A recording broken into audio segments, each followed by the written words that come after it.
Boa noite a todos, sejam todos bem-vindos a essa live muito especial, onde eu vou trazer uma pessoa incrível que pode nos ajudar aí com conhecimentos para aplicar na nossa vida. Aninha, gratidão por estar aqui. Laís, muito obrigado pelo apoio. Sejam todos bem-vindos. Daqui a pouco o professor Wallace Lima vai entrar para falar com a gente sobre o trabalho, sobre a agenda, né? E vai contribuir bastante com a gente com essa ferramenta, né? Com conhecimentos que... André, boa noite. Cissa, minha querida, qualquer dia eu quero fazer uma live com você, minha querida amiga. O Wallace está solicitando aqui a entrada. Liberei aqui o convite para o professor. Muito boa noite. Oi, Rafa. Boa noite, professor. Boa noite. Só um Seja minutinho aqui, Rafa, que eu vou acender aqui a luz, não acendi tudo. Só um minuto. à vontade. Bom, é com muito prazer e muita honra eu apresento a vocês o professor Wallace Lima. Ele vai falar um pouquinho Cheguei. aí, vai se apresentar. Gratidão, professor, por ter aceitado o meu convite. É um prazer. Eu, eu estudo muito o seu trabalho, eu te acompanho aí, você faz parte do meu início, né, de busca de autoconhecimento. E aí eu utilizo o meu canal, onde eu trago pessoas que eu admiro e que podem contribuir, né, com os meus seguidores nessa jornada, que é uma jornada fascinante, mas tem seus desafios, né? Sim. Então, então, só para contextualizar, eu conheci o seu trabalho já há um tempo, e foi numa forma bem inusitada. Eu trabalhava com marketing antes, e eu estava com um stand montado no aeroporto de Congonhas, em São Paulo. E Uhum. aí um rapaz parou lá para conversar comigo, viu o carro que a gente estava expondo, e ele me apresentou uma nova visão de mundo. Eu acredito que foi um anjo aí no meu inicial, né, no processo de Certeza. inicial. E aí ele falou muito de você, falou de outros professores. Ele era um professor de física da Universidade do Acre, eu não me recordo o nome dele, Aham. mas ele que me apresentou o seu canal. Ele falou, cara, segue esse professor, ele tem dicas que vão transformar a sua vida, e realmente foi o caminho que eu segui. Então eu gostaria de te apresentar aqui, e a palavra é sua para você falar com os nossos convidados. Legal, Rafa. Gratidão pelo seu convite. É um prazer estar aqui com você. Espero que a gente tenha uma noite agradável, que a gente possa compartilhar Uhum, conhecimentos que sejam úteis para as pessoas, né? Então, eu venho com esse trabalho envolvendo a física quântica, a física moderna inicialmente, né, que envolve a física quântica e relativística, desde 2005. 2005 foi quando eu fiz o meu, isso a nível público, né? Eu já estudava isso uhum, autodidaticamente. Eu fui professor de física, eu sou engenheiro eletrônico, né? uhum, Mas eu me considero que sou físico quântico de coração. Eu deixei a engenharia e eu ensinei física por mais de 20 anos. E a física moderna, né, por uma razão que eu nem sei direito explicar, sempre me fascinou muito esse universo do muito pequeno, né, estudado pela física quântica, e do muito grande, das dimensões do universo, né, das grandes uhum, estruturas, entender a própria origem do universo, que é trazido pela física relativística do Einstein, né, a própria astrofísica. Sempre me interessei muito assim pelos mistérios do universo. E isso me levou a uma busca de mim mesmo, né? uhum, Essa trajetória que eu sigo hoje, as pessoas costumam me perguntar como é que o engenheiro eletrônico está trabalhando hoje com desenvolvimento pessoal, com saúde, né? Porque isso foi o meu processo. Eu passei por uhum, muitos problemas de saúde, né, desde criança, né? E foi exatamente quando eu descobri a homeopatia que eu comecei, depois de mais de 20 anos, né, sendo dependente de medicamentos químicos, né? Fiz cirurgia aos 10 anos, né? uhum, Então, a minha curiosidade de entender o que era a homeopatia me levou à física quântica, para entender como é que funciona isso. E aí me levou ao conhecimento das medicinas ancestrais, mais antigas da humanidade, medicina tradicional chinesa, medicina ayurvédica. Eu tive na Índia 2 vezes, fiz formação em medicina ayurvédica na Índia, né, com um grande mestre da medicina ayurvédica. Então eu percebi que a gente é como se a gente tivesse enveredado por um caminho que não leva as pessoas a se curarem, né, a prosperarem, né, porque o caminho era voltado pelo sofrimento que eu passei, era voltado para debelar os sintomas das doenças, né, e a gente não aprendia nada com a doença, né, então a gente ficava ali fazendo tudo que não deve ser feito para se manter doente e ainda mais tomando um monte de medicamentos cheio de toxinas, que fazia você ficar mais doente do que era antes, né? Então eu acompanhei isso na minha família. E aí essa descoberta para mim foi algo assim que me entusiasmou muito, né? E me levou a mergulhar nesse conhecimento que antes que era algo que eu já tinha uma curiosidade, né? Era algo que me impressionava muito, esse conhecimento, os mistérios ali. Era como se eu visse universos paralelos operando em outras dimensões, né? E eu mergulhei nesse caminho no intuito de primeiro saber como é que funcionava e depois de compartilhar com as pessoas o que eu tinha aprendido, né? E aí eu fui passando por várias transformações, né? Comecei a organizar grandes eventos internacionais para divulgar esse conhecimento. O meu interesse era trazer uma fundamentação científica para tudo isso. Então, o meu trabalho é bem fundamentado cientificamente. Depois, isso me levou a outras áreas do conhecimento, como a neurociência, né, epigenética, psicologia positiva, psiconeuroimunologia. Então, assim, minha área de pesquisa hoje ela é ampla, porque eu estou voltado exatamente para entender o que está por trás dos processos, né? Compreender como a gente opera. Então, eu sou muito apaixonado assim pela natureza humana e pela natureza em si, né? Eu venho estudando muito hoje a inteligência da floresta, né? O comportamento das árvores. Estou muito encantado assim, né? Com o poder de cura da floresta e a inteligência que rege as árvores. Possivelmente ser o sistema vivo mais inteligente que vai ser referência para as sociedades futuras. Já está sendo pesquisado isso porque a capacidade das árvores de se comunicarem, de se protegerem, de se curarem, de trabalhar em grupo, com um senso de grupo, de cooperação extraordinário, né? Então, eu estou muito encantado por essas perspectivas, né, da evolução, porque eu, na verdade, eu tenho viajado muito pelo Brasil e pelo mundo, e todo mundo, né, o ser humano, apesar de ter culturas diferentes, nós estamos buscando ser felizes, prosperarmos na vida, viver com dignidade, né?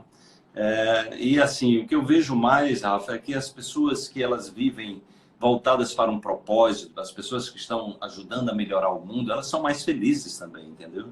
Então, meu trabalho hoje está muito de levar as pessoas a importância do propósito, você ter se conectar a uma missão, de fazer aquilo que você ama fazer, entendeu? E fazer o bem, né? Porque dentro dessa lógica do universo, né, tudo termina voltando para a gente. Então, a gente tendo essa lógica de criar, primeiro fazer o bem para a gente mesmo, aprender a fazer o bem para a gente mesmo, que muitas vezes a gente aqui muitas vezes se maltrata mais do que as outras próprias pessoas, né? Pelas nossas próprias limitações e desconhecimentos também, né? E aí a gente contribuir, trabalhar em rede, como fazem as árvores, se autoprotegendo, criando ambientes que sejam ricos de evolução, que a gente possa, dessa forma, construir um mundo melhor. Então, eu tenho buscado integrar vários conhecimentos. Também sou apaixonado pelo estudo das tradições espirituais, como o budismo, o cristianismo, o zen budismo, o taoísmo, o xamanismo, o hermetismo. Tudo isso me interessa porque eu estou buscando compreender como é que opera o nosso cérebro, né? O hemisfério direito, o hemisfério esquerdo, que traz a perspectiva masculina e feminina do mundo e também traz essa perspectiva da ciência e da espiritualidade, da arte, né? Então, assim, como a gente se vê nessa totalidade? Então, meu trabalho tem sido muito voltado para trazer inspiração para as pessoas a partir do que eu vivencio, né? Eu costumo dizer às pessoas que eu compartilho aquilo que eu vivencio, faz parte da minha experiência, e que qualquer pessoa pode viver, não é? Porque faz parte da experiência humana. Então, de certa forma, é isso aí. Eu tenho viajado pelo Brasil, pelo mundo, tenho cursos presenciais e online, com esse propósito de entregar para a pessoa o que eu vivenciei de experiência, de forma que as pessoas possam também usufruir desse conhecimento, né? E aprimorar, porque nada é estanque, né? Na verdade, nós mesmos estamos num processo evolutivo e qualquer pessoa pode acessar o conhecimento e pode aprimorar e tornar melhor e levar para que as futuras gerações também usufruam de tudo isso. Então, esse é mais ou menos um resumo aí da minha jornada. Como você falou do sistema das árvores, né, de cooperação, eu acredito que a gente caminha para um paradigma onde as pessoas vão se alinhar com essa visão, né, de cooperar e não competir. Eu acredito muito nesse formato, né, onde a gente pode contribuir com as pessoas, mas para chegar nesse ponto a gente precisa se autoconhecer e trabalhar nossas crenças limitantes, né, trabalhar o nosso processo de desconstrução mesmo do que a gente acreditava ser, né? Eu ganhei um livro recentemente seu, de uma amiga muito querida, que eu queria mostrar aqui, né?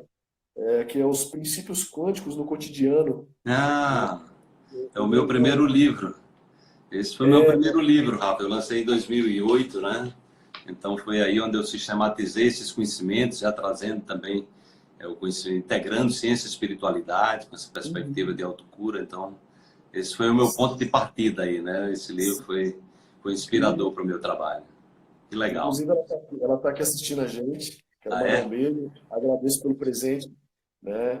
Quando ela me deu, eu falei, caramba, eu sou apaixonado por esse professor e ela me deu esse presente. Olha aí, que legal. Manda um beijo para ela também. Ela está aqui, ó, da página Autoconhecimentos. Ah, legal. Bom, professor, hoje cedo eu postei, né, a divulgação da live e marquei algumas para perguntas, né? Claro. E eu anotei algumas perguntas que eu achei relevante, né? Sim. E eu gostaria de fazer, eu anotei algumas. O que é exatamente o salto quântico? Foi a pergunta da Márcia. O que é o salto quântico? Né? De uma maneira prática, você pode descrever para a gente o que seria? Claro, claro, com certeza. Muito, muito boa essa pergunta, porque aí a gente parte de ter uma compreensão de um princípio básico, né, da física quântica. É o seguinte, lá no mundo subatômico, né, no mundo dos átomos, né, você tem o núcleo do átomo, que prepondera as cargas positivas e cargas neutras, né? E em torno desse núcleo você tem as partículas negativas, né, que são chamadas de elétrons, né? E esses elétrons, eles têm um comportamento assim um tanto estranho para a nossa compreensão clássica, na nossa visão linear do mundo. Eles ocupam níveis de energias que são associados a números inteiros. O que é que significa? Número inteiro significa 1, 2, 3, 4.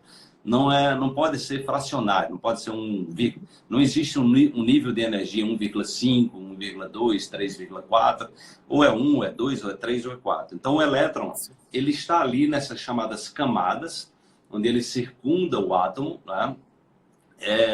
E ele pode transitar de um nível de energia para outro. Então, ele está no nível 1, ele pode ir para o nível 2, para o nível 3, para o nível 4, enfim. Né? E a questão é, como é que o elétron transita? A questão é que esses níveis, eles estão associados, esses números inteiros, eles estão associados exatamente a uma quantidade, a um quantum de energia. Né? Então, essa questão da física quântica vem da quantificação da energia. Então, a energia ela é quantizada, né?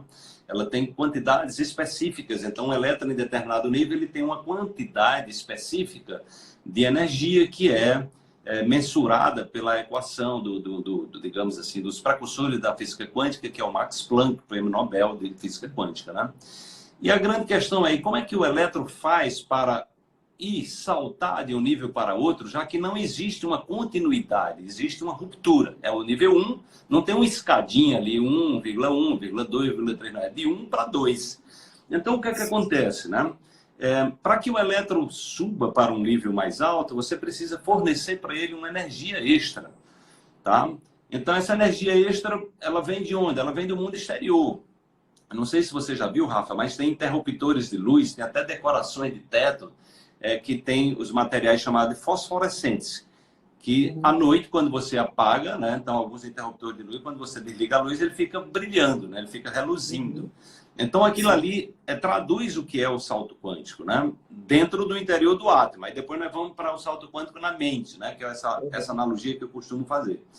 Então, o que é que acontece? Você está ali, aquele material é feito de um material fosforescente, né? Ele tem essa capacidade de receber a luz, a energia luminosa do Sol ou de uma fonte artificial, né? Porque luz é uma forma de energia, né? Sutil, né?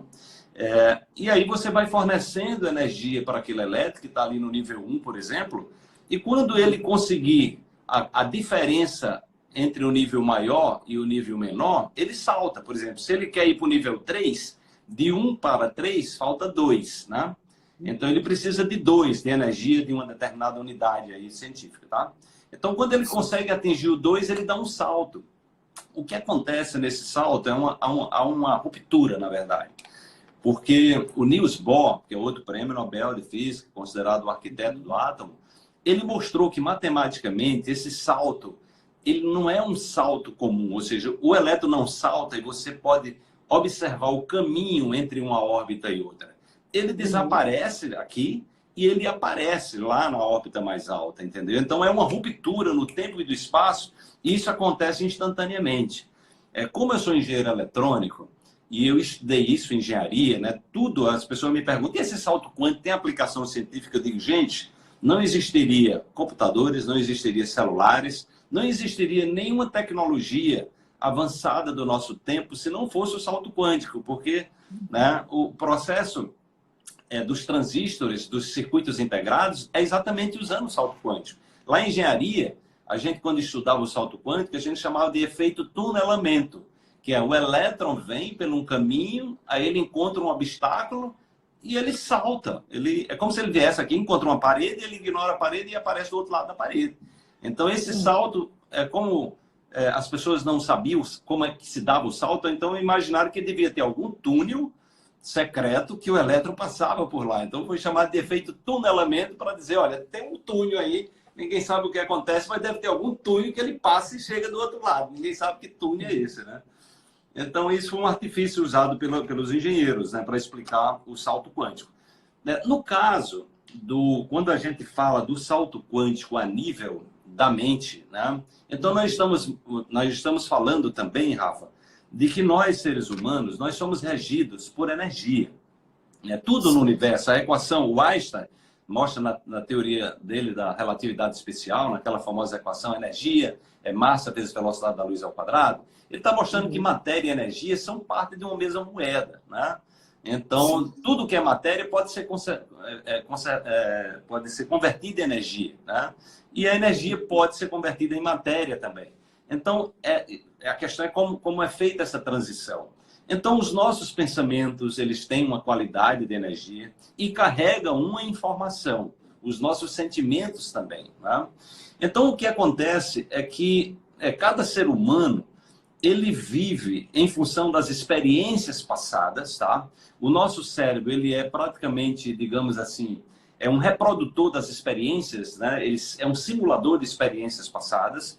E as nossas experiências passadas, eles estão associados ao nosso sistema de crenças, né? Então, nós temos a influência religiosa, por exemplo. Então, sabe-se que durante 1000 anos, o mundo foi dominado pela visão católica do mundo. Então, nós temos uma herança disso aí, que é uma visão católica do mundo, né? A visão cristã do mundo, às vezes deformadas pelas próprias instituições, né? E isso leva a um sistema de crença.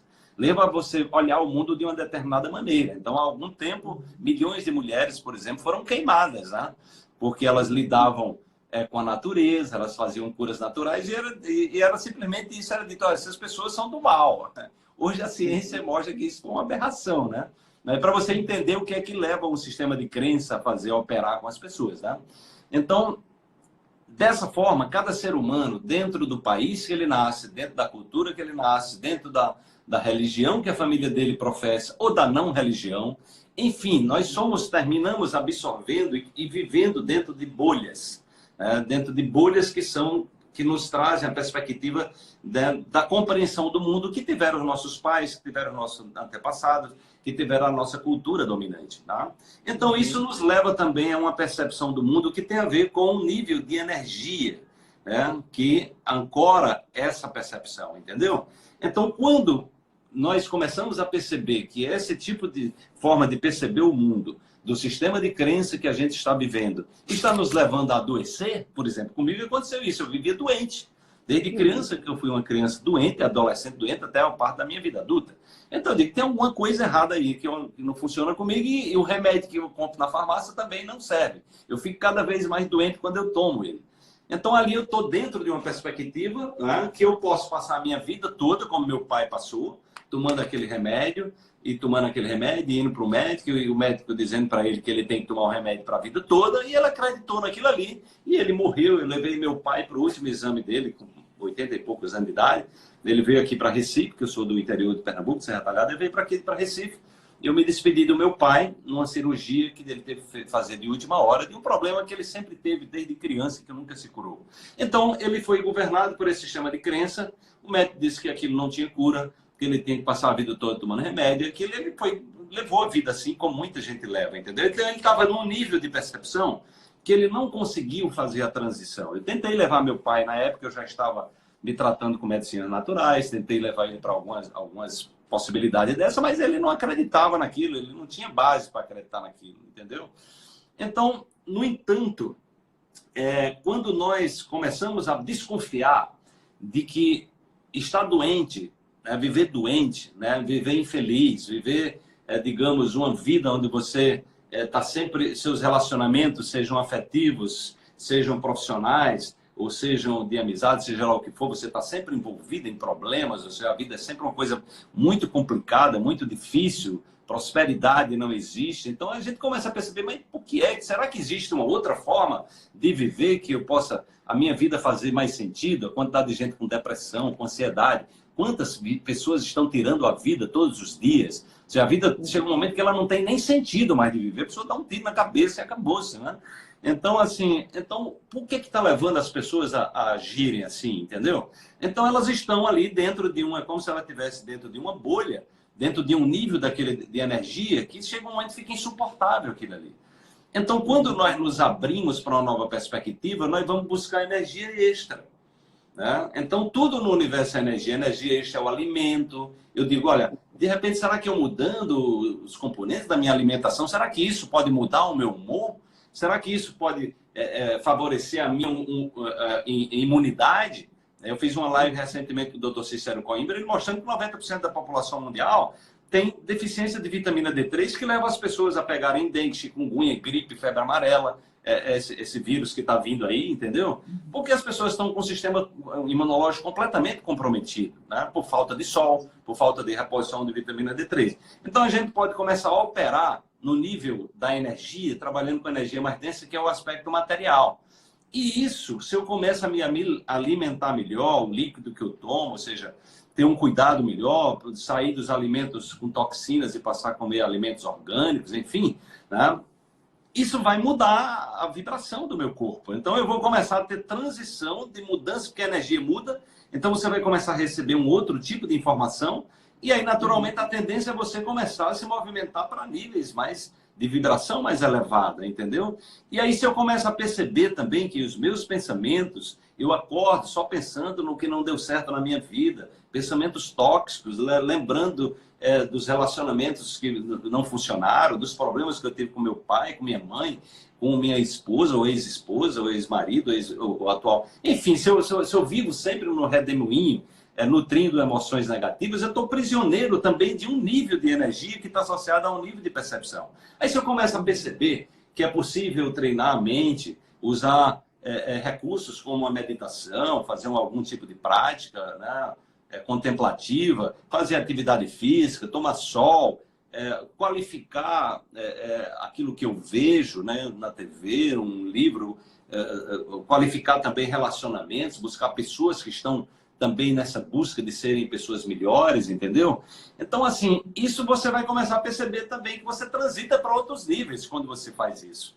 Então, você está ali se nutrindo de algo que, de uma certa maneira, em algum momento, você vai começar a perceber que os padrões vão mudar, né? Você vai começar a perceber que crenças seus pais tiveram, que não são mais úteis para você, ou que você nutriu e que gerou sofrimento, né? Que contribuiu para interferir negativamente nos teus relacionamentos, enfim. Então, nessa perspectiva, nós vamos, através de uma nova compreensão, de mais clareza das coisas, nós vamos nos nutrindo, né? de uma energia, né? De forma que nós, com essa energia extra, de uma energia extra, nós podemos transitar para níveis mais elevados, de frequência mais elevada, entendeu? Ou seja, nós podemos qualificar mais os nossos sentimentos, e aí com isso a gente começa a perceber que isso começa a influenciar o nosso sistema imune, né? Influencia o nosso humor, influencia a nossa disposição, né? E aí nós começamos a perceber também que a nossa mudança começa a afetar o mundo. Quando eu mudo, eu começo a influenciar as pessoas em torno de mim. O mundo começa a ficar melhor com a minha mudança, porque eu também começo a ver o mundo através de outras lentes, né? Ou seja, eu estou usufruindo melhor dos meus potenciais, entendeu? Então, o salto quântico, nessa perspectiva da mente, é exatamente algo que a gente, deliberadamente, né?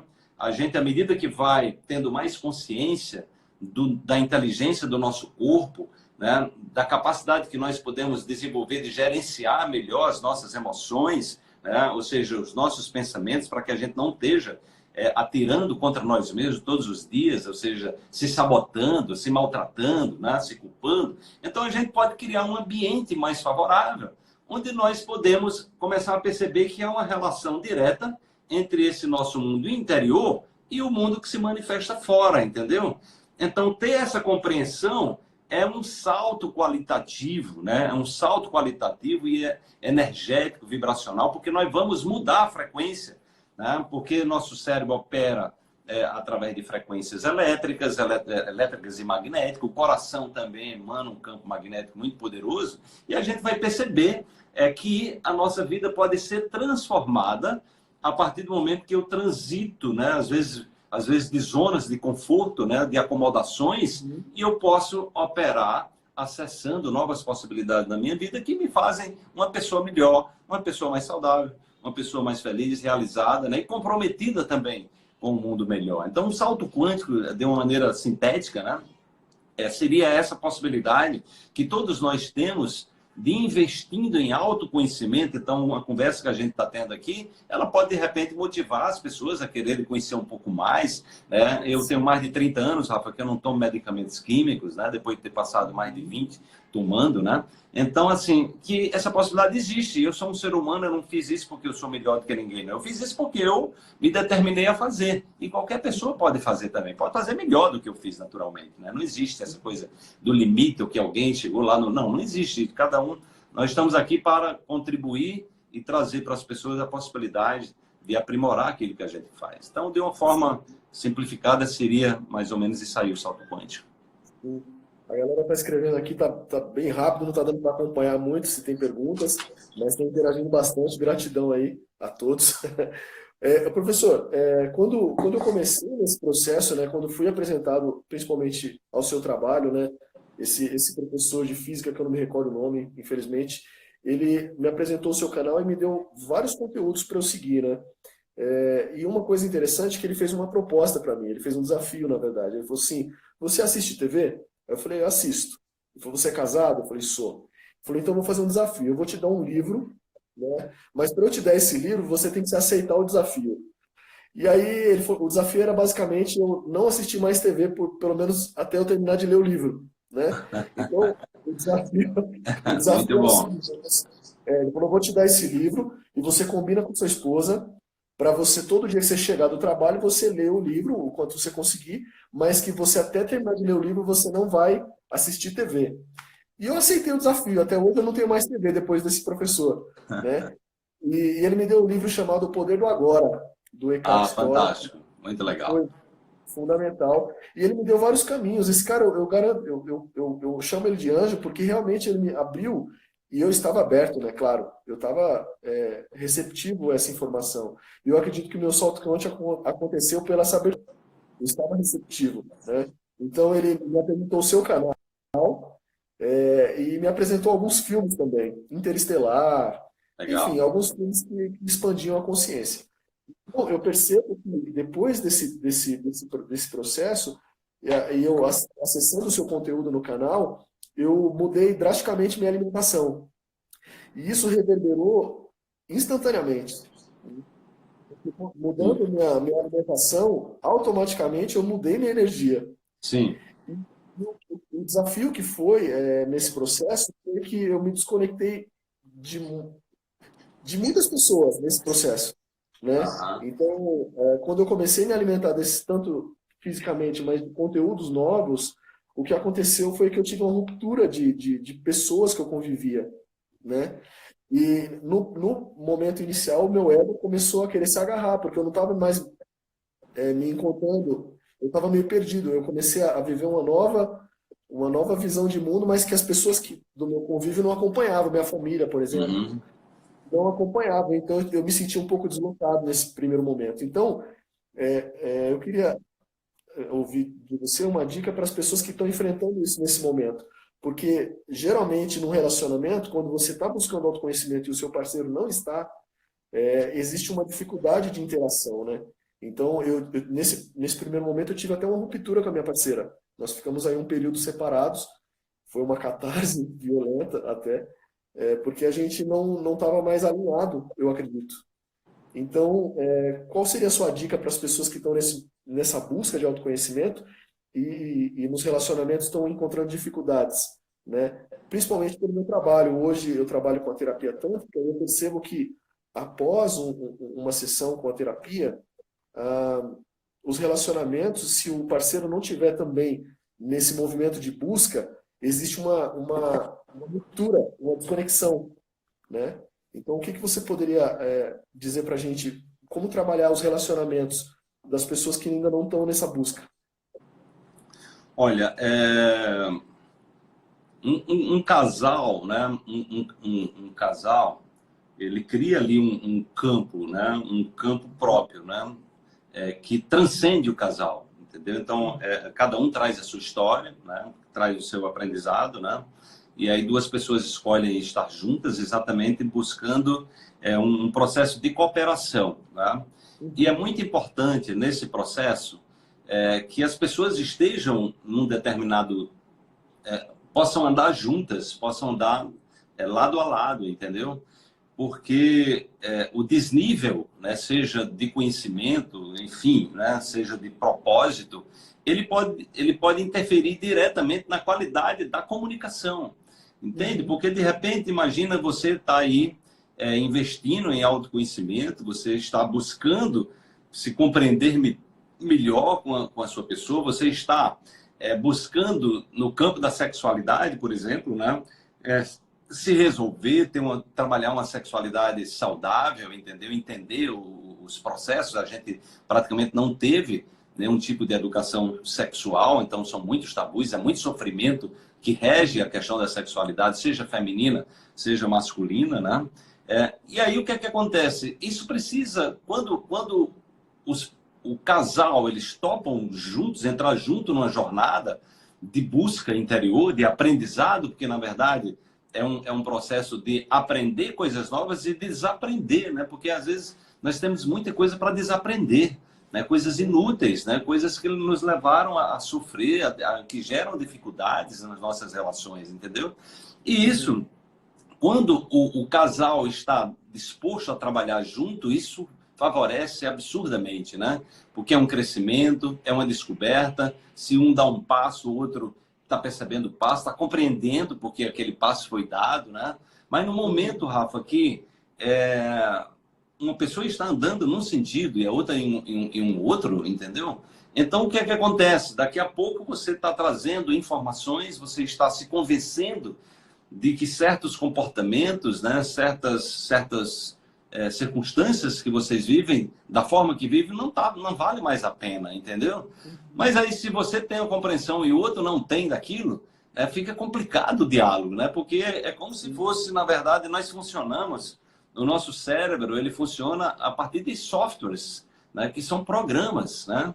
Então, que estão associados ao nosso sistema de crença. O nosso sistema de crença tem a ver com com as atitudes. Então, se eu vou aprendendo novas coisas que vão fazendo sentido para mim, eu tendo a mudar a minha atitude perante a vida, né? como você mudou em relação à alimentação, que foi algo que eu fiz também, né?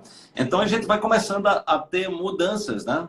E aí quando o seu parceiro ele está nesse caminho também, né, dessa busca, não necessariamente você tem que ser uma cópia do outro, porque isso não existe, né? Os seres humanos são diferentes, mas quando você está na busca desse processo evolutivo, né? Ou seja, de se melhorar como ser humano, e você faz isso muito junto, isso é muito gostoso, né? Isso transforma, isso a relação, ela é como se você colocasse um tempero ali, né, exótico na relação, onde você vai mudando aquela mesma comida que você faz todo dia, você vai vendo a possibilidade que você vai podendo diversificar os sabores, né? Você vai podendo requintar, você vai podendo sofisticar. Então, isso vai trazendo mudança na própria rotina do casal, né? Enfim, isso é muito favorável. Quando isso não é possível, é muito comum as relações se desgastarem, né? Então, isso é muito comum. Às vezes, eu encontro nos meus cursos, quando eu dou, eu recomendo as pessoas fazerem os casais, porque aí eles crescem juntos. Mas quando não é possível, às vezes tem mulheres que confidenciam isso comigo. Não, mas meu marido não quer saber disso, não se interessa. E aí ela diz, olha, mas isso está me dificultando em casa o meu diálogo, porque o que eu estou trazendo ele não compreende, ele não aceita, ele ignora. Então, cada vez menos o meu diálogo, tá? Ou seja, a gente não está tendo oportunidade de ter mais diálogo, porque quando eu estou tocando em alguns aspectos que eu estou vivenciando, ele não compreende, não aceita, ou acha, não vê valor nisso, ou acha que não vale a pena, que isso não tem nada a ver, entendeu? Então, isso para ambos, né? Para a mulher e para o homem. Então, isso é realmente algo assim que eu recomendo muito para os casais, porque, na verdade, um relacionamento é uma parceria na vida, né? É uma parceria na vida. É uma empresa dentro de outros moldes, que é uma empresa voltada para o seu processo evolutivo, né? Aprender juntos, conviver juntos, né? Ou seja, fazer uma parceria pela vida. Tá? E quando os dois estão nesse movimento, né? Então isso se torna muito gostoso, se torna muito desafiador, né? Até, né? E tempera a relação. Quando isso não é possível, Rafa, é muito comum as relações acabarem, sim, né? Pelo distanciamento, né? Porque aí às vezes acontece até situações de desrespeito, da pessoa passar a não respeitar o outro, a menosprezar o que o outro está fazendo, não valorizar. Quer dizer, você está encantado com a coisa e às vezes você quer compartilhar aquilo com seu parceiro, com sua parceira, e ela simplesmente diz, olha, isso não tem sentido, ou seja, ela não valoriza aquilo que você faz. Ou ela fica até enciumada porque você está fazendo uma coisa diferente, né? Porque as pessoas às vezes estão presas exatamente dentro ali das suas bolhas, dentro das suas caixinhas, né? E elas estão ali, às vezes, até intimidadas, até amedrontadas de sair daquela zona de conforto, entendeu? Então, isso realmente é um dificultador para os casais ou um facilitador, né? O que eu recomendo é que as pessoas busquem andar quanto mais próximas, ou seja, compartilhando aquilo que está aprendendo de novo e procurando sensibilizar o parceiro no sentido de mostrar a importância para a qualidade da relação que eles estão fazendo, né? Então, porque conhecimento de qualidade ele sempre ajuda, né? Ele nos amplia as nossas fronteiras. Então, um casal que está nesse movimento, né, de uma busca espiritual, ou seja, de um compartilhar de relacionamento, de ampliar essa possibilidade de ter um relacionamento saudável, né, em todos os níveis, é muito importante isso. Quando não acontece, é um dificultador e eu tenho visto muitas relações se acabarem assim, infelizmente. Eu passei por esse processo de ruptura, mas que serviu, né, para busca individual. A gente reatou depois de um período, acho que 4 meses a gente ficou separado, mas eu acredito que a ruptura aconteceu e promoveu aí para a gente sair da zona de conforto também. Ela começou a Sim. buscar e a gente se alinhou novamente, justamente porque ela percebeu e estava interessada nessa. Não, eu preciso mudar, eu quero conhecer, eu quero estudar sobre o assunto. Então, paralelo, né, separados, mas continuamos na busca, a gente reatou. E eu acho que isso contribuiu, né? Essa ruptura até foi importante Sim, às nesse vezes a processo. ruptura, quando há uma valorização muito grande da relação, ela termina impulsionando ambos para esse crescimento, né? Perceber, Uhum. dizer, por que nós poderíamos não estar fazendo diferente, podemos estar fazendo Sim, junto, né? Então, sim, também tem isso também. Eu sei também de relações que as pessoas rompem, mas depois ela diz, não, sim. de repente essa relação vale a pena e eu vou investir, e aí eles ambos caminham percebendo, dando mais importância, né, a esse andar, essa busca do casal, né? Sim. Uma coisa que é muito comum nesse processo, professor, pelo menos comigo, e eu vejo aqui as mensagens que eu recebo sobre acessar as nossas sombras. Quando a gente começa a trabalhar o autoconhecimento, muitas questões ficam evidentes, né? E aí a gente não sabe trabalhar, né? E eu recebi uma pergunta muito interessante que dizia o seguinte, deixa eu achar ela aqui. No processo do despertar, nós acessamos nossas sombras. Como trabalhar as sombras? Essa foi uma pergunta da Tatiane. Tati, eu acho que acho que é Olha, Tatiane. a primeira coisa que nós precisamos compreender é que quando a sombra aparece, já é algo extremamente valioso. Porque, Uhum, Rafa, o que acontece é que nós muitas vezes reprimimos, né, situações de sofrimento que nós passamos, reprimimos conscientemente, né, ou reprimimos inconscientemente. Então, nós temos, às vezes, situações que estão operando a nível inconsciente, tá? uhum, E aí nós reprimimos aquilo que a gente reprime, né? O que é que acontece? É algo que precisa ser curado, tá? E aí é muito comum nesses processos de repressão, né? Consciente ou não, aquilo que foi reprimido, nós tendemos a projetar no outro, né? Ou seja, aquilo que nós estamos reprimindo, eles terminam, as pessoas que têm aqueles comportamentos que são reprimidos, que são nossas sombras, eles terminam, né, sendo denunciados, as outras pessoas terminam, a gente termina transferindo para o outro a uhum, responsabilidade daquilo que está dentro da gente, entendeu?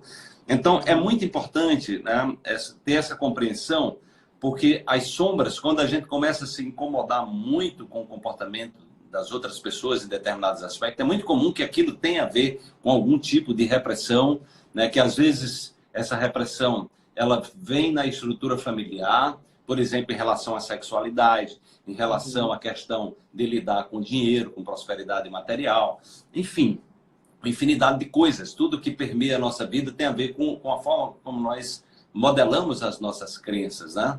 E aí muitas dessas coisas nos levam a ter dificuldade nos relacionamentos, né? E aí muitas dessas situações que são chamadas, o Jung chamava das sombras, né? Exatamente são as clamando por cura, estão clamando para que a gente olhe para aquilo ali e traga uma oportunidade de trazer um novo significado. Porque na vida, todos os desafios terminam sendo oportunidades, né? Ou seja, terminam sendo oportunidade da gente transpor. Cada obstáculo que a gente transpõe, a gente fica mais forte, né? Então, é muito... os momentos de crise, né? As grandes guerras, né? Naturalmente geraram muito sofrimento, mas elas também geraram muito conhecimento, levaram muita criatividade. As situações de crise, elas nos impulsionam para nos reinventar também. É como se disse, olha, se você continuar fazendo do jeito que você está fazendo, você vai ficar aí onde você está, entendeu? Então, Uhum. a sombra, quando a gente passa a ter esse olhar de perceber a oportunidade por trás do desafio, ele nos impulsiona exatamente para perceber que superando aquele obstáculo, a gente vai ser uma pessoa melhor. Tá? E superando o obstáculo, eu não só sou uma pessoa melhor, mas eu torno o mundo melhor. Porque, primeiro, eu fiquei uma pessoa melhor e eu posso compartilhar isso com mais pessoas. Né? Aquilo que a gente aprende, né, a gente ensina. E aquilo que a gente ensina, a gente aprende cada vez melhor. A gente vai aperfeiçoando o aprendizado à medida que a gente compartilha. A forma mais rápida de aprendizado é compartilhar. Ou então o diálogo, né? A gente dialogar com as pessoas sobre aquilo que a gente está num processo de aprendizado, né? Então, eu tenho buscado exatamente operar buscando o exercício do estado de presença, né? Que é exatamente o agora, lá que o Eckhart Tolle fala no seu livro, né? Então, esse estado onde eu consigo me auto-observar e perceber o quanto, Rafa, nós gastamos energia com pensamentos inúteis, lembrando daquilo que não deu certo, né? Ou seja, e nós terminamos ali, ficamos empacados, né, travados, a nossa vida travada, porque a gente, né, está ali reclamando do desafio. Então, uma outra coisa também que eu acho muito importante é a aceitação. Aceitação não no sentido de ser uma pessoa resignada, mas é dizer, ok, isso está acontecendo comigo. Então, assim, a vida não está trazendo nada de inútil para mim. Há uma sabedoria que rege o universo, onde as experiências que a gente está passando, elas têm um quê? Quando a gente olha para a nossa história e nós vemos os desafios que tivemos, as coisas boas e ruins que passaram acontecendo na nossa vida, né, nós temos um aprendizado para tirar disso aí. E quando nós tiramos esse aprendizado, nós ficamos mais fortes, né? A gente passa a a ver a vida com mais sentido. E outra, nós podemos colaborar também com outras pessoas que estão passando por situações semelhantes a gente. Então, nós ampliamos o nosso aspecto de contribuir para um mundo melhor, nós ampliamos a nossa capacidade de ter mais compaixão pelas pessoas, no sentido, a compaixão não é você negar as coisas erradas que estão acontecendo, mas é você entender que as pessoas, muitas vezes, elas estão num campo de ignorância, de sofrimento, que elas estão emaranhadas naquilo ali, né? Quantas vezes nós nos emaranhamos em coisas que só nos levavam a sofrer, a gente não sabia como sair daquilo, entendeu? Então, a compaixão é dizer, olha, mesmo você estando aí empacado, aí, esteja nesse processo, você tem dentro de você a fonte, você é capaz de sair disso aí, né? Ou seja, isso aí não é a sua matriz principal, né? Isso é a forma como você está operando, isso é transitório, você pode evoluir. Então, a sombra é um aspecto transitório que nos convida para essa evolução, né? Então, olhar para a sombra, ter a coragem de olhar para as sombras, né? E trazê-las para a superfície, isso requer naturalmente coragem, mas isso nos traz uma possibilidade de ampliar o nosso espectro, né? De olhar para as soluções, né? Ao invés de ficar sofrendo ali, olhando para o problema, se vitimizando, aquele mimimi, aquela coisa, entendeu? Então, eu recomendo que as pessoas que estejam vivendo algum tipo de desafio, né, que primeiro aceitem o desafio, né, e façam a pergunta, o que é que eu estou precisando aprender com isso, né? O que é que a superação dessa sombra, né?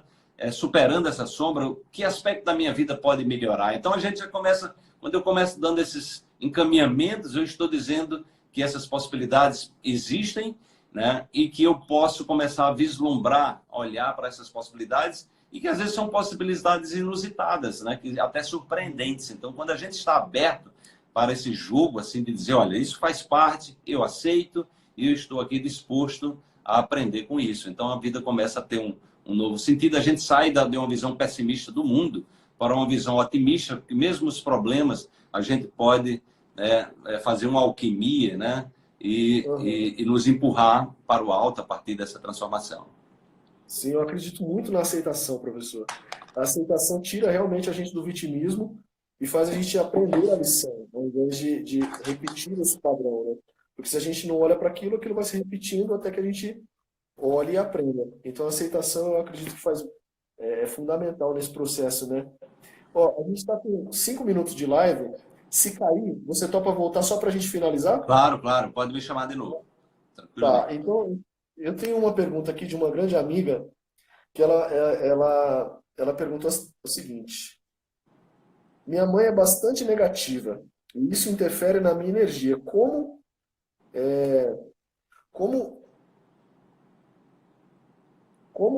não deixar isso afetar a minha energia? Se ela convive com a mãe, né, ela mora com a mãe e não vai sair de lá. Minha mãe é muito reclamona e negativa. Como não deixar isso interferir na minha energia?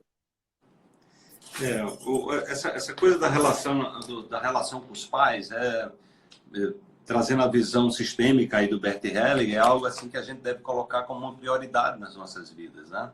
Porque nós estamos aqui porque dois seres se encontraram, né? E independente da circunstância, como aconteceu isso, a vida foi permeada através dessas duas pessoas, né? E dentro dessa visão sistêmica, aquele ambiente, aqueles pais que nós tivemos, o ambiente familiar que nós tivemos, por mais complicado que tenha sido, porque a gente sabe que é complexa a relação familiar, eu nunca encontrei ninguém, então eu nunca tive problema com meu pai, com minha mãe, isso não existe. Os problemas existem porque fazem parte exatamente do lugar que vai nos confrontar com aquilo que a gente precisa evoluir, né? Então, normalmente, as nossas sombras são evidenciadas pelos outros. E, às vezes, eles vêm dentro da família, né? Então, a primeira coisa que eu diria para a pessoa que fez a pergunta é que ela procure conhecer em detalhes a história da mãe dela, tá? Para saber o que a mãe viveu.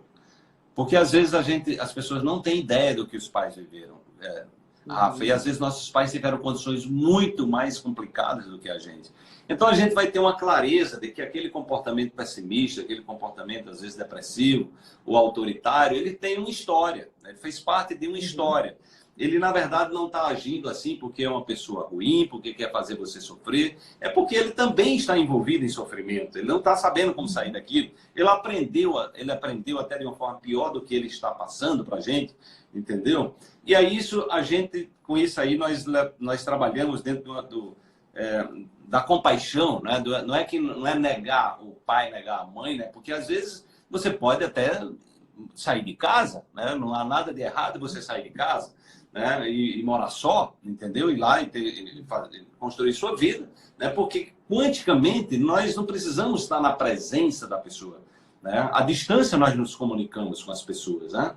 O que é importante o Bert Helling traz a importância da gente tomar os pais. Tomar os pais significa dizer, olha, nós não estamos aqui, não vale a pena você querer mudar os seus pais. Então a primeira coisa de não perca tempo querendo mudar sua mãe, porque não vai funcionar. É uma energia inútil que vai fazer com que o conflito aumente, a pessoa não vai mudar. E aquela coisa, quando a gente está resistindo a alguém, quando a gente está no campo da resistência, a gente tende a gerar mais resistência na outra pessoa também, entendeu? Então, esse não é um bom caminho, né? Ou seja, nós não estamos aqui para mudar os nossos pais. Agora, qual é o aprendizado que você pode tirar dessa experiência, né? Primeiro, procura conhecer a história da tua mãe, do teu pai, para que você possa entender as circunstâncias que contribuíram para que ela seja a pessoa que ela é hoje, para que você não esteja se identificando com esse personagem, porque cada um está representando um personagem. Quanto mais clareza a gente tem da nossa história, mais nós podemos representar personagens mais autênticos, entendeu? Que seja uma construção consciente, né? Então, muitas vezes, nós estamos representando personagens que não são construções inconscientes. Nós estamos representando modelos, né? Modelos, sejam matriarcais, sejam patriarcais, sejam, enfim, né? Modelos culturais, que nós herdamos e que a gente não sabe por que as pessoas faziam aquilo, a gente se acostumou a fazer aquilo e a gente não sabe por que está fazendo aquilo, né? Então, à medida que a gente vai ampliando esse leque de consciência, nós vamos ter mais liberdade de escolha, entendeu? E aí perceber que a grande questão não é querer mudar os pais, a questão é a gente se melhorar como ser humano. E melhorar como ser humano significa, às vezes, a gente tem a opção também de sair da casa dos pais. E não tem nada de errado nisso. A grande questão é você não entrar num processo de exclusão, se afastar de alguém, não querer estar, às vezes, numa convivência direta. Não é excluir, é simplesmente você está fazendo uma opção de vida. E você pode, dessa forma, fortalecer o seu campo.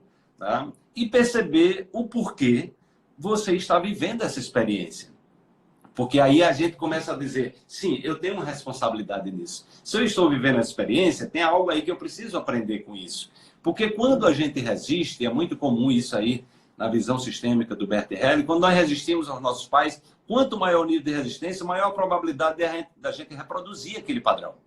Então eu diria para a sua amiga, não resista à sua mãe, porque você vai correr um sério risco de quando se você é casada, se você tiver um companheiro, você reproduzir esse padrão que você está resistindo, que você está condenando. Isso é a coisa mais comum. Aqueles que mais resistem, mais reproduzem. Então, assim, o olhar com compaixão é a gente olhar e dizer, ok, você não é obrigado a aceitar, não é obrigado a concordar, mas a exclusão do processo, ou querer que a pessoa seja outra pessoa, isso não compete a nós. Eu não posso chegar e baixar um decreto, Rafa, a partir de amanhã você vai ser assim, assim, assim, porque eu cheguei a essa conclusão. Isso não funciona assim, né? A gente muda porque a gente chega à conclusão que é importante para a gente mudar. Então, o que eu diria para ela? Não perca tempo querendo mudar sua mãe, invista em você, compreenda sistemicamente. Então, por exemplo, fazer uma constelação familiar para entender esse emaranhado que você está fazendo. Observe se você está no seu lugar também na família, porque às vezes a pessoa está assumindo papel que não é seu, entendeu? Tem filho assumindo papel de pai, tem filho assumindo papel de mãe, né? Ou seja, está assumindo lugares, está em lugares, né, que não estão dentro da hierarquia, como o Bert Hellinger mostra que há uma ordem, né? Há uma ordem dentro da família. Então, observe isso aí para que você tire um aprendizado, né? Ou seja, isso possa servir de um movimento que leva você a evoluir como ser humano e não ficar uma pessoa reclamando, se sentindo vítima e querendo mudar sua mãe, porque isso não vai funcionar. Você nem vai mudar sua mãe e você vai correr um sério risco de repetir, né? Às vezes, eu já vi em algumas circunstâncias as pessoas repetirem padrões piores do que os pais, né, que estão condenando, entendeu? Então é uma armadilha. É uma armadilha. Aquilo que a gente resiste termina persistindo, né? Então, busca tirar um aprendizado disso aí, tomar sua mãe e aceitar como ela é e dizer, olha, essa é a mãe que eu tenho e isso faz parte da história dela, né? A responsabilidade por ela ser assim é dela, mas eu tenho a opção de escolher um novo caminho. E esse novo caminho não é querendo mudar a minha mãe, é optando em mudar a mim mesmo. Nossa, perfeito, professor. Gratidão demais por essa, porque eu acredito que essa resposta aí deve ter ajudado muitas pessoas que estão assistindo agora, que isso é muito comum, né, o relacionamento de pais e filhos, e a constelação familiar Muito. é uma ferramenta que pode ajudar demais, né, Sim, nesse sim, sim. processo. Bom, tem mais algumas perguntas, mas aí já está acabando o tempo, eu não sei se vale a pena. Falta 3 minutos aqui eu não sei se você começou um pouco antes, né? Falta 3 minutos. 3 minutos. Aí você Mas, chama de novo. Não sei se vai dar para tá, responder, mas você me chama de novo e eu continuo. tá bom. Bom, eu tenho uma pergunta aqui. Como saber se é ego ou intuição o que eu estou sentindo? É muito difícil de entender isso, porque realmente, se a gente não se conectar no coração, a gente não ouve direito a intuição, né? Mas qual que é a sua visão, professor, sobre como saber se é o ego ou a intuição? Olha, eu tenho uma prática de meditação, Rafa, há mais de 20 anos, né? Então, a meditação é uma prática, né, milenar, né, que não está ligado necessariamente a nenhuma religião. Hoje a ciência está comprovando isso. É apenas um estado de você estar mais consciente de você, dos seus Uhum. próprios pensamentos. É um estado que permite a gente olhar para aquilo que a gente está pensando e nos dá a liberdade até de perceber se essa conversa que nós estamos tendo é a conversa do ego, porque a conversa do ego significa das histórias que nós aprendemos ao longo da vida. São das crenças dominantes que permearam a nossa vida. Então, o ego ele faz parte da nossa história. O ego necessariamente não é uma coisa negativa, porque tudo que a gente aprende está ligado ao ego. São programas, são softwares, né? Tem coisas que são saudáveis, tem coisas que não são, né? Então, muitas vezes são programas arraigados, né? E muitas vezes, uma forma que é interessante você identificar o ego é porque o ego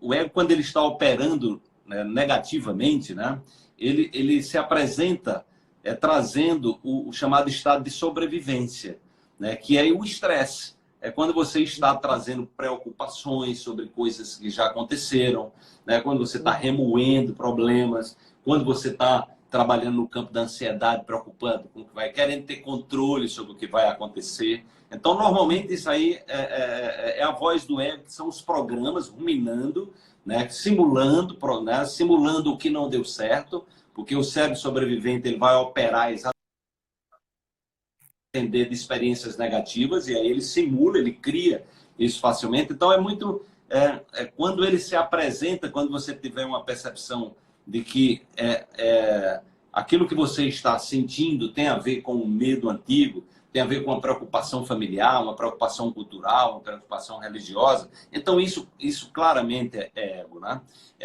Uhum. E a intuição, ela vai se apresentar mais facilmente quando nós estamos na energia do coração. Então, o Instituto HeartMath vem fazendo pesquisas mostrando que há uma relação direta entre a intuição e o estado de coerência cardíaca que é obtido através da meditação, de uma oração consciente, ou seja, no estado de contemplação, no estado de presença, né? Então, o que eu diria para a pessoa é que procure, né? Se tiver com dúvida, procura entrar no estado meditativo, procura respirar